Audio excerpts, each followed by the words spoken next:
Hello and welcome दोस्तों, स्वागत है आपका हमारे यूट्यूब चैनल में। दोस्तों, आज की इस वीडियो में हम बात करने वाले हैं बीए सिक्स सेमेस्टर इकोनॉमिक्स यानी कि अर्थशास्त्र के सिलेबस के बारे में। तो चलिए आज का वीडियो शुरू करते हैं और देखते हैं बीए सिक्स सेमेस्टर इकोनॉमिक्स में आपको कौन कौन से टॉपिक पढ़ने हैं। तो यहाँ पे आपका पहला जो कोर्स कोड यानी कि पहला जो पेपर होगा वो है ECO 301 यानी कि कोर्स कोड जो है आपका ECO 308। और कोर्स टाइटल की बात की जाए तो कोर्स टाइटल है आपका Indian economy and economy of Uttar Pradesh part 1 यानी कि पाठ्यक्रम के शीर्षक में आपको पढ़ना है भारतीय अर्थव्यवस्था और उत्तर प्रदेश की अर्थव्यवस्था भाग 1। ग्रेड 3 यानी कि श्रेय जो इसका है आपका 3 मिलेगा। यहाँ पे अगर किसी अन्य राज्य के छात्र अगर ये वीडियो देख रहे हैं तो उन्हें मैं बता देना चाहता हूँ, ये जो है उत्तर प्रदेश में जो भी छात्र पढ़ रहे हैं उनका जो है ये सिलेबस है। तो चलिए अब आगे बढ़ते हैं। तो यहाँ पे आगे जब हम बढ़ेंगे तो यहाँ पे है आपका Indian economy and economy of Uttar Pradesh part 1 यानी कि भारतीय अर्थव्यवस्था और उत्तर प्रदेश की अर्थव्यवस्था भाग 1। एक बार मैं फिर से बता देना चाहता हूँ कि उत्तर प्रदेश से बाहर के अगर कोई छात्र या छात्रा इस वीडियो को देख रहे हों तो आप समझ जाएं कि ये जो है उत्तर प्रदेश वालों का BA सिक्स सेमेस्टर अर्थशास्त्र का सिलेबस है। तो चलिए इसके टॉपिक्स की बात कर लेते हैं। तो टॉपिक्स में आपको पढ़ना है structure and features of Indian economy, Indian economy as a developing economy, comparative development of Indian states यानी कि भारतीय अर्थव्यवस्था की संरचना और विशेषता के बारे में आपको पढ़ना है। और इसके बाद आपको पढ़ना है एक विकासशील अर्थव्यवस्था के रूप में भारतीय अर्थव्यवस्था, भारतीय राज्यों का तुलनात्मक विकास यानी कि इसमें आपको एक विकासशील अर्थव्यवस्था के रूप में भारतीय अर्थव्यवस्था को देखना है और तुलनात्मक विकास जो है देखना है जो भारत के राज्य हैं उनमें। चलिए बढ़ते हैं अगले टॉपिक की तरफ। तो यहाँ पे आपको पढ़ना है एग्रीकल्चर सेक्टर यानी कि कृषि क्षेत्र के बारे में आपको पढ़ना है, जिसमें आपको पढ़ना है institutional reforms, technological change in agriculture, terms and trade between agriculture and industry, agricultural policies for sustainable agriculture, agrarian crisis and agricultures labour यानी कि आपको पढ़ना है इंस्टीट्यूशनल रिफॉर्म्स यानी कि संस्थागत सुधार, टेक्नोलॉजिकल चेंज इन एग्रीकल्चर यानी कि कृषि में तकनीकी परिवर्तन, terms of trade between agriculture and industry यानी कि कृषि और उद्योग के बीच व्यापार की शर्तें, कृषि नीति यानी कि agriculture policy, policy for sustainable agriculture यानी कि सतत कृषि के लिए नीतियाँ, और एग्रीगेन क्राइसिस यानी कि कृषि संकट, और एग्रीकल्चर लेबर यानी कि कृषि श्रम। चलिए बढ़ते हैं अब अगले टॉपिक की तरफ। अगले टॉपिक की बात की जाए तो यहाँ पे आपको पढ़ना है द इंडस्ट्रियल सेक्टर यानी कि औद्योगिक क्षेत्र के बारे में आपको पढ़ना है, जिसमें कि आपको पढ़ना है industrial policy, public sector enterprises and their performance यानी कि औद्योगिक नीति के बारे में आपको पढ़ना है, जिसमें आपको सार्वजनिक क्षेत्र के उद्यम और उनका प्रदर्शन जो है आपको पढ़ना है।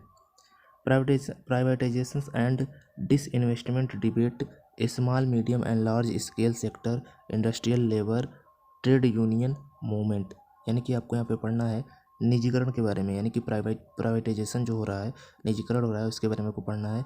विनिवेश बहस यानी कि प्राइवेटाइजेशन यानी कि निजीकरण और विनिवेश बहस के बारे में आपको पढ़ना है। लघु, मध्यम और बड़े पैमाने के क्षेत्र के जो औद्योगिक श्रमिक हैं और ट्रेड यूनियन आंदोलन हैं, इनके बारे में आपको पढ़ना है। चलिए बढ़ते हैं अगले टॉपिक की तरफ। अगला टॉपिक है आपका प्लानिंग इन इंडिया यानी कि भारत में योजना आपको पढ़ना है, यानी कि भारत में योजना क्या थी इनके बारे में। तो यहाँ पे आपको पढ़ना है objectives and strategy of planning यानी कि योजना के उद्देश्य और रणनीतियाँ क्या थी इसके बारे में आपको पढ़ना है। Success story of Indian plans यानी कि सक्सेस स्टोरी जो थी इंडियन प्लान्स की उसके बारे में आपको पढ़ना है। स्ट्रेटजी ऑफ इंक्लूसिव ग्रोथ यानी कि समावेशी विकास की रणनीति पढ़ना है आपको। रिसोर्स मोबिलाइजेशन फॉर डेवलपमेंट यानी कि विकास के लिए संसाधन जुटाने का जो तरीका है इसके बारे में आपको पढ़ना है। तो इस प्रकार से जो है आपका फर्स्ट पेपर का ख़त्म हो जाता है।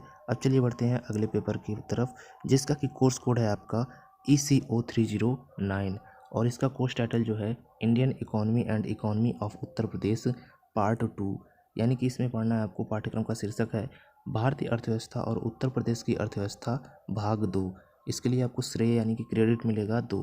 और इसके जो ऊपर के सबसे मेन हेडिंग की बात की जाए तो ये है आपका Indian economy and economy of Uttar Pradesh part 2 जो कि इसके कोर्स का टाइटल है। चलिए बढ़ते हैं इसमें पहले टॉपिक की तरफ जो कि है नेचर यानी कि प्रकृति फीचर्स यानी कि विशेषता, डेमोग्राफिक प्रोफाइल यानी कि जनसांख्यिकी profile, status of natural resource यानी कि प्राकृतिक संसाधनों की स्थिति, major factor affecting growth and development in Uttar Pradesh यानी कि उत्तर प्रदेश में वृद्धि और विकास को प्रभावित करने वाले जो प्रमुख कारक हैं उनके बारे में आपको पढ़ना है। Economic and non economic factor, economic development of Uttar Pradesh यानी कि उत्तर प्रदेश के आर्थिक विकास में आर्थिक एवं गैर आर्थिक कारक क्या हैं इसके बारे में आपको पढ़ना है। तो इसको पढ़ के हमें क्या मालूम चल पड़ रहा है कि जो यहाँ पे फर्स्ट पेपर था यानी कि आपका जो फर्स्ट पेपर था वो जो है इंडिया को लेकर ज़्यादा ही कुछ ऑब्सेसिव था, यानी कि इंडिया के बारे में आपको ज़्यादा पढ़ना था। लेकिन सेकंड पेपर की बात करें तो इसमें आपको यूपी से रिलेटेड जो है ज़्यादा चीज़ें पढ़नी थी कि यूपी में क्या क्या चीज़ें हैं। तो यहाँ पे हम लोग यूपी के बारे में पढ़ रहे हैं। तो पार्ट 1 जो है इंडियन इकॉनमी थी और पार्ट 2 जो है यूपी की इकॉनमी है, इसके बारे में आपको पढ़ना पड़ेगा। चलिए बढ़ते हैं दूसरे टॉपिक की तरफ। तो यहाँ पे आगे फिर यूपी के ही अन्य पहलुओं पे बात की जा रही है, जिसमें है आपका sectoral growth pattern in Uttar Pradesh यानी कि उत्तर प्रदेश में क्षेत्रीय विकास पैटर्न क्या है इसके बारे में आपको पढ़ना है। जैसे कि economic growth in Uttar Pradesh and Indian economy यानी कि उत्तर प्रदेश और भारतीय अर्थव्यवस्था में आर्थिक विकास क्या हो रहा है इसके बारे में पढ़ना है आपको। अ कंपेरिजन यानी कि एक तुलना करना है कि उत्तर प्रदेश किस प्रकार से विकास में आगे बढ़ रहा है या पीछे हो रहा है, और उसी की तुलना में ये जो पूरा देश है इंडिया जो है वो आगे कितना बढ़ रहा है कितना पीछे हो रहा है। Infrastructural development of Uttar Pradesh यानी कि उत्तर प्रदेश का ढांचागत विकास क्या है इसके बारे में आपको पढ़ना है। चलिए बढ़ते हैं अगले टॉपिक की तरफ। अगला टॉपिक है आपका pattern of land holding and irrigation यानी कि भूमि जोत और सिंचाई का पैटर्न के बारे में आपको पढ़ना है। Production and productivity in agriculture यानी कि कृषि में उत्पाद एवं उत्पादकता के बारे में आपको पढ़ना है। फार्म मैकेनाइजेशन यानी कि कृषि यंत्रीकरण के बारे में आपको पढ़ना है। क्रॉप डाइवर्सिफिकेशन यानी कि फसल विविधीकरण के बारे में आपको पढ़ना है। एग्रीकल्चरल क्रेडिट यानी कि कृषि ऋण के बारे में आपको पढ़ना है। Agricultural policies and strategies in Uttar Pradesh यानी कि उत्तर प्रदेश में कृषि नीति एवं रणनीतियाँ क्या है इसके बारे में आपको पढ़ना है। Rural development in Uttar Pradesh यानी कि उत्तर प्रदेश में ग्रामीण विकास के बारे में आपको पढ़ना है कि उत्तर प्रदेश का जो है ग्रामीण विकास क्या है, ये सारी चीज़ें आपको पढ़नी है। चलिए बढ़ते हैं अगली टॉपिक की तरफ जो कि आपका नेचर फीचर्स डेमोग्राफिक प्रोफाइल यानी कि नेचर यानी कि प्रकृति, फीचर्स यानी कि विशेषताएं, डेमोग्राफिक प्रोफाइल यानी कि जनसांख्यिकी profile, status of natural resource यानी कि प्राकृतिक संसाधनों की स्थिति क्या है इसके बारे में आपको पढ़ना है। इसके बाद आपको पढ़ना है major factor affecting growth and development in Uttar Pradesh यानी कि उत्तर प्रदेश में वृद्धि और विकास को प्रभावित करने वाले प्रमुख कारक के बारे में आपको पढ़ना है। Economic and non economic factor in economic development of Uttar Pradesh यानी कि उत्तर प्रदेश के आर्थिक विकास में आर्थिक एवं गैर आर्थिक कारक क्या हैं इसके बारे में आपको पढ़ना है। तो इस प्रकार से हम लोगों ने देखा कि यहाँ पे 2 पेपर समाप्त हो गए हैं, जिसमें कि पहले पेपर में आपको विशेष यानी कि विशेष करके इंडिया के बारे में आपको पढ़ना था यानी इंडियन इकोनॉमी के बारे में पढ़ना था, और सेकंड पेपर में आपको यूपी के इकोनॉमी के बारे में पढ़ना था। अब चलिए देखते हैं अगला पेपर जो कि है पेपर 3 जिसमें कि हमको कोर्स कोड दिया गया है ECO 310 और कोर्स का जो टाइटल है एग्रीकल्चर इकोनॉमिक्स पार्ट 1 यानी कि कृषि अर्थशास्त्र भाग 1, और क्रेडिट जो इसका है 3। और इसके टाइटल की बात की जाए तो लिखा गया है कि एग्रीकल्चरल इकोनॉमिक यानी कि कृषि अर्थशास्त्र भाग 1 के बारे में आपको पढ़ना है। तो यहाँ पे चलिए देखते हैं क्या क्या चीज़ें पढ़नी है। तो यहाँ पे बात की जा रही है मॉडल ऑफ एग्रीकल्चरल डेवलपमेंट यानी कि कृषि विकास का मॉडल, जिसमें कि आपको पढ़ना है फिजियोक्रेट्स अप्रोच क्या है यानी कि फिजियोक्रेट्स दृष्टिकोण क्या है, WA लेविस मॉडल क्या है यानी कि WA लुइस मॉडल क्या है, फी एंड रैनिस मॉडल यानी कि फी और रैनिस मॉडल क्या है, suit theory of agricultural development यानी कि कृषि विकास का सूट जो सिद्धांत क्या है, जॉक्सन डुअल इकोनॉमी मॉडल यानी कि जॉक्सन की दोहरी अर्थव्यवस्था मॉडल क्या है इसके बारे में आपको पढ़ना है। चलिए बढ़ते हैं अगले टॉपिक की तरफ जो कि है आपका एग्रीकल्चरल प्रोडक्शन फंक्शन यानी कि कृषि उत्पादन कार्य के बारे में आपको पढ़ना है। सप्लाई रिस्पांस यानी कि आपूर्ति प्रक्रिया के बारे में आपको पढ़ना है। फार्म साइज यानी कि फार्म का आकार क्या होना चाहिए इसके बारे में आपको पढ़ना है। Return to scale and productivity यानी कि पैमाने और उत्पादकता पर रिटर्न क्या है इसके बारे में आपको पढ़ना है। कॉब वेव थ्योरम यानी कि मकड़ी का जाला प्रमेय, ये जो है एक प्रमेय है जो कि अर्थशास्त्र में उपयोग होता है जिसका नाम है कॉब वेव। तो इसे कॉब वेव भी हिंदी में भी पढ़ा जाता है, लेकिन कॉब वेव को जब आप देखेंगे तो वो मकड़ी का जाला उसका रियल अर्थ होता है, तो इसीलिए इसको मकड़ी का जाला प्रमेय भी कहा जाता है। आगे देखिए तो form size and productivity debate यानी कि खेत का आकार और उत्पादकता पर बहस, theoretical and empirical finding, agricultural price policy in India, सैद्धांतिक और अनुभवजन्य निष्कर्ष, भारत में कृषि मूल्य नीति क्या है इसके बारे में आपको पढ़ना है। चलिए बढ़ते हैं अगले टॉपिक की तरफ, जो कि है labour in agricultural interlocking of factor market, labour and work force in rural form and non farm sector. बात करें इसके हिंदी की तो कहा जा रहा है कि कृषि में श्रम, ग्रामीण खेतों में कारक बाजारों, श्रम और कार्यबल का अंतर संबंध और गैर कृषि क्षेत्र के बारे में आपको पढ़ना है। Agriculture labour problem and policy, यानी कि कृषि श्रमिक समस्या एवं नीति क्या है, इसके बारे में आपको पढ़ना है। Concept and measurement of rural poverty and employment, poverty elevation programmes in brief, the objective achievement and the shortcomings, यानी कि इसमें आपको क्या पढ़ना है, ग्रामीण गरीबी और रोजगार की अवधारणा और माप, इसके बारे में आपको पढ़ना है। गरीबी उन्मूलन कार्यक्रम क्या है, इनके बारे में आपको पढ़ना है। संक्षेप में उद्देश्य, उपलब्धियां और कमियां क्या हैं गरीबी उन्मूलन कार्यक्रम के, इसके बारे में आपको पढ़ना है। चलिए बढ़ते हैं अगले टॉपिक की तरफ। अगला टॉपिक है आपका central issues in Indian agriculture, यानी कि भारतीय कृषि में वर्तमान मुद्दे, यानी कि करंट इश्यूज, यहाँ पे करंट होगा, current issues in Indian agriculture, जिसमें कि आपको पढ़ना है poverty and food security in India, यानी कि भारत में गरीबी और खाद्य सुरक्षा। Agro subsidies in India, subsidy versus public investment, यानी कि भारत में सब्सिडी और सब्सिडी बनाम सार्वजनिक निवेश क्या होता है, इसके बारे में आपको पढ़ना है। आगे चले तो export and import of agricultural commodities, यानी कि कृषि वस्तुओं का निर्यात व आयात। Terms of trade in Indian agriculture, यानी कि भारतीय कृषि में व्यापार की शर्तें।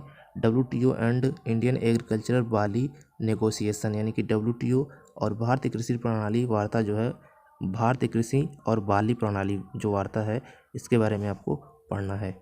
चलिए बढ़ते हैं अगले क्वेश्चन पेपर की तरफ, जो कि है आपका ECO 311, और इसका जो कोर्स टाइटल है एग्रीकल्चरल इकोनॉमिक्स पार्ट 2। जैसे कि हम लोगों ने पार्ट 1 पढ़ा, वैसे ही अब हम लोगों को पार्ट 2 पढ़ना है, जिसमें कि आपका क्रेडिट जो है 2 है और एग्रीकल्चरल इकोनॉमिक जो है ये भाग 2 है। देखते हैं इसमें पहला टॉपिक क्या है। तो पहला टॉपिक है आपका role of agriculture in economic growth and development in India, यानी कि भारत में आर्थिक वृद्धि और विकास में कृषि की भूमिका। Backward forward linkage between agricultural and industry approach toward agriculture and allocation of resources under different plan in India, यानी कि आपको कहा जा रहा है कि कृषि और उद्योग के बीच पिछड़ा आगे का संबंध, कृषि के प्रति दृष्टिकोण और भारत में विभिन्न योजनाओं के तहत संसाधनों का आवंटन कैसे करना है, इन सारी चीज़ों के बारे में आपको पढ़ना है। चलिए बढ़ते हैं अगले टॉपिक की तरफ, जो कि है employment elasticity in Indian agriculture, यानी कि भारतीय कृषि में रोजगार लोच के बारे में आपको पढ़ना है। Challenge and issues regarding agricultural area expansion, production and productivity in India with focus on post period, यानी कि 1991 से 1995 के पीरियड तक, यानी कि यहाँ पे कहा जा रहा है कि सुधार के बाद, यानी कि 1995 और 1991 और 1995 के बाद जो है अवधि पर फोकस के साथ भारत में कृषि क्षेत्र के विस्तार, उत्पादन और उत्पादकता से संबंधित चुनौतियाँ और मुद्दे के बारे में आपको पढ़ना है।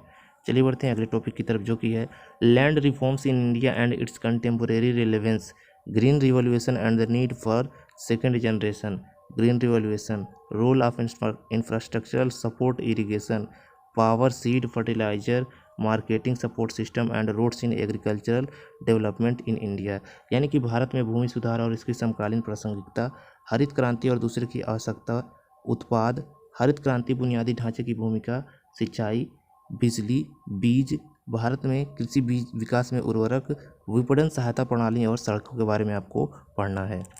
चलिए बढ़ते हैं अगले टॉपिक की तरफ। तो अगला टॉपिक है आपका role of credit in agricultural development, institutional and non institutional sources of credit in India, cooperative movement in India. यहाँ पे बात की जा रही है कृषि विकास में ऋण की भूमिका, यानी कि लोन की भूमिका। तो यहाँ पे कहा जा रहा है कि भारत में ऋण के संस्थागत और गैर संस्थागत स्रोत क्या क्या हैं, और भारत में सहकारी आंदोलन जो है संक्षेप में आपको बताना है। चलिए बढ़ते हैं अगले टॉपिक की तरफ, जो कि है आपका role of schedule commercial banks, lead banks, regional bank, rural banks and NABARD to promote agricultural development, यानी कि कृषि विकास को बढ़ावा देने के लिए अनुसूचित वाणिज्यिक बैंकों, अग्रणी बैंकों, क्षेत्रीय ग्रामीण बैंकों और नाबार्ड की भूमिका क्या है, इसके बारे में आपको पढ़ना है। आगे चले तो आगे आपका एग्रीकल्चरल मार्केटिंग, यानी कि कृषि विपणन, यानी कि व्यापार कह सकते हैं इसको आप। मीनिंग एंड कॉन्सेप्ट, यानी कि अर्थ एवं संकल्पना। Structure of agricultural market in India, यानी कि भारत में कृषि बाजारों की संरचना।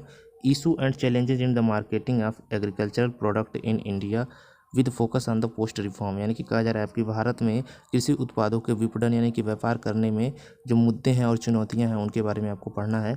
और सुधार के बाद फोकस के साथ, यानी कि सुधार जो करना है वो क्या करना है, पीछे के फोकस के साथ करना है, यानी कि पोस्ट रिफॉर्म के साथ करना है। आगे बढ़े तो अगला है आपका कोर्स कोड ECO312, यानी कि यह नेक्स्ट पेपर है आपका। इसका जो है कोर्स टाइटल है एलिमेंट्री मैथमेटिक्स पार्ट 1, यानी कि प्रारंभिक गणित भाग 1, और क्रेडिट इसका मिलेगा आपको 3, यानी कि प्रारंभिक गणित भाग ये आपको पढ़ना है इसमें। चलिए बढ़ते हैं, इसमें देखेंगे पहला टॉपिक यहाँ पे कहा जा रहा है कि बेसिक कॉन्सेप्ट, यानी कि बुनियादी अवधारणाएं, जैसे कि variables, sets, functions, equations, identities, system of equations, यानी कि चर, सेट, कार्य, समीकरण, पहचान, समीकरणों की प्रणाली की जो है पहचान वगैरह आपको करनी है। आगे चले तो आगे आपका application of straight line system, slope of the line, homogeneous function, यानी कि सीधी रेखा प्रणाली का अनुप्रयोग, रेखा का ढलान और सजातीय कार्य। चलिए बढ़ते हैं अगले टॉपिक की तरफ, जो कि है role of mathematical technique in economic analysis, theory of numbers, indices and factorisations. आर्थिक विश्लेषण में गणितीय तकनीकों की भूमिका के बारे में आपको पढ़ना है। संख्याओं का सिद्धांत आपको पढ़ना है। सूचकांक और गुणनखंड आपको पढ़ना है। आगे चले तो आगे आपका प्रोग्रेशन, ग्रोथ रेट, इक्विलिब्रियम, यानी कि प्रगति, विकास दर और संतुलन के बारे में आपको पढ़ना है। चलिए बढ़ते हैं अगले पेपर की तरफ, जो कि है आपका कोर्स कोड ECO313, और कोर्स टाइटल जो है एलिमेंट्री मैथमेटिक्स पार्ट 2, यानी कि प्रारंभिक गणित भाग 2, और क्रेडिट जो है आपको मिलेगा 2। तो चलिए देखते हैं इसमें क्या क्या चीज़ें हमको पढ़नी है। तो यहाँ पे आपका है बेसिक ऑफ कैलकुलस, यानी कि कैलकुलस की मूल बातें, कॉन्सेप्ट ऑफ लिमिट, यानी कि सीमाओं की अवधारणा, रूल्स ऑफ डिफरेंशिएशन, यानी कि किसी फंक्शन के विभेदन के नियम, मैक्सिमा एंड मिनिमा क्या होता है, इसको कैसे निकाला जाता है, इसके बारे में आपको पढ़ना है। दूसरे टॉपिक की बात करें तो आपको पढ़ना है mathematical interpretation of elastics, interrelationship among total, marginal and average cost and revenue, constraint optimisation problem, integration of function, consumer and producer surplus, यानी कि पढ़ना है आपको लोच की गणितीय अवधारणा, कुल के बारे में आपको पढ़ना है, सीमांत के बारे में पढ़ना है, औसत लागत क्या होता है, राजस्व के बीच अंतर क्या होता है, विवश अनुकूलन समस्या क्या होती है, किसी फंक्शन में उपभोक्ता और निर्माता के अधिशेष का एकीकरण क्या होता है, इसके बारे में आपको पढ़ना है। आगे चले तो आगे आपका मैट्रिक्स एंड डिटर्मिनर्स है, यानी कि मैट्रिक्स और निर्धारक, यानी कि अवयव और निर्धारक, various type of matrix, determinants, inverse of the matrix, grammar rules, यानी कि आपको पढ़ना है कि विभिन्न प्रकार के मैट्रिक्स के बारे में आपको पढ़ना है, निर्धारित मैट्रिक्स का व्युत्क्रम क्या होता है, और क्रैमर का युद्ध क्या था, इसके बारे में आपको पढ़ना है। अगला आपका concept of linear programming graphic method, यानी कि रैखिक प्रोग्रामिंग की अवधारणा, ग्राफिक विधियाँ। यहाँ पे क्रैमर का जो युद्ध नहीं, क्रैमर का नियम था, तो यहाँ पे जो है गलती से युद्ध हो गया, तो यहाँ पे आपको क्या करना है, क्रैमर का नियम पढ़ना है। और पढ़ना है आपको concept of linear programming graphic method, यानी कि रैखिक प्रोग्रामिंग की आवश्यकता, यानी कि ग्राफिक विधियाँ क्या हैं, इसके बारे में आपको पढ़ना है। इसी के साथ हम आगे बढ़ते हैं, तो अगला है आपका प्रोजेक्ट का। तो यहाँ पे आपको पढ़ना है, इसका कोर्स कोड है आपका ECO314, और इसका कोर्स टाइटल जो है dissertation project on the local issue with economic focus plus presentation in PPT of the dissertation, यानी कि आपको क्या करना है पाठ्यक्रम के शीर्षक में आर्थिक फोकस प्लान के साथ स्थानीय मुद्दों पर शोध प्रबंध परियोजना निबंध की PPT पर प्रस्तुति, यानी कि आपको एक PPT बनाना है, उसमें इन सारी चीज़ों को जो भी जानकारियाँ आपसे कही जा रही हैं उनकी जानकारी लेकर उसमें बताना है। आगे चले तो आगे आपका डिसर्टेशन, यानी कि डिसर्टेशन में आपको क्या पढ़ना है, topic on the local current issue and economic fact plus present using PPT, यानी कि आपको आर्थिक फोकस के साथ स्थानीय वर्तमान मुद्दों पर निबंध विषय और PPT का उपयोग करके प्रस्तुति करनी चाहिए। Dissertation report will be prepared using statical research technique, survey, questionnaire, interview schedule. क्या कह रहा है यहाँ पे कि निबंध रिपोर्ट सांख्यिकी अनुसंधान तकनीक का उपयोग करके तैयार की जाएगी। सर्वेक्षण, प्रश्नावली, साक्षात्कार, अनुसूचित के बारे में आपको पढ़ना होगा कि ये सारी चीज़ें क्या होती हैं। आगे चलते तो आपको पढ़ना है कि questionnaires, interview schedule and must be attached with the report versus annexure, यानी कि इसके बारे में आपको पढ़ना है। तो इसके बारे में जो है आप पढ़ लेंगे, जो कि है प्रश्नावली, साक्षात्कार, अनुसूची को रिपोर्ट के साथ अनुलग्न करने के रूप में संलग्न किया जाना, ये सारी चीज़ें जो है आपको पढ़नी है। तो उम्मीद करता हूँ आपको अच्छी तरीके से ये वीडियो जो है समझ में आ गया होगा कि आपको BA से सिक्स्थ सेमेस्टर में आपको कौन कौन से टॉपिक्स पढ़ने हैं। तो मिलते हैं आपसे नेक्स्ट वीडियो में, तब तक के लिए आपका वीडियो देखने के लिए धन्यवाद।